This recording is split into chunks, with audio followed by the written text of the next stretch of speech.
In this video, we're going to go over a little tip in regards to marketing. In particular, we're talking about the distribution of door hangers, evidently. Whenever we pass out door hangers, lots of the door hangers that we have has this little snippet at the bottom of the door hanger that reads, your neighbors blank hired us for blank. So in this spot, we're going to put the person's name, their first name only, and then the service or services that they hired us for. So in this case, I put Grandma Gertrude, or, Grandma is what I put, just her first name. We're only going to put the person's first name because sometimes, if we put their full name, that can be a little bit intrusive. And that it just insinuates that this person, personally guarantees our work. And, it's just not as personal. So we're going to just put their first name so that we're not going to get anyone upset. As you can tell, that maybe has happened once before where we put the person's full name. That wasn't well received. So just put the person's first name and put the service or services in which they hired us for.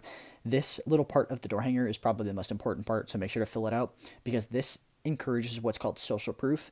Because if we pass these out to the neighbors of Grandma Gertrude, her neighbors are gonna know, or they're gonna read that, oh, I know Grandma, or I know Grandma Gertrude, and therefore if this company is good enough to be trusted by Grandma, and she got her gutters and windows cleaned, it's going to be encourage a sense of social proof because Grandma trusts us, and therefore the neighbors are more likely to trust us because Grandma, they know Grandma, they trust Grandma, and therefore Grandma trusts us, and therefore they should trust us too. So kind of just encouraging social proof.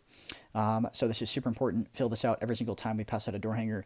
Just put the person's first name and put the service or services in which they hired us for to do services for Grandma. So fill out the person's first name and fill out the services.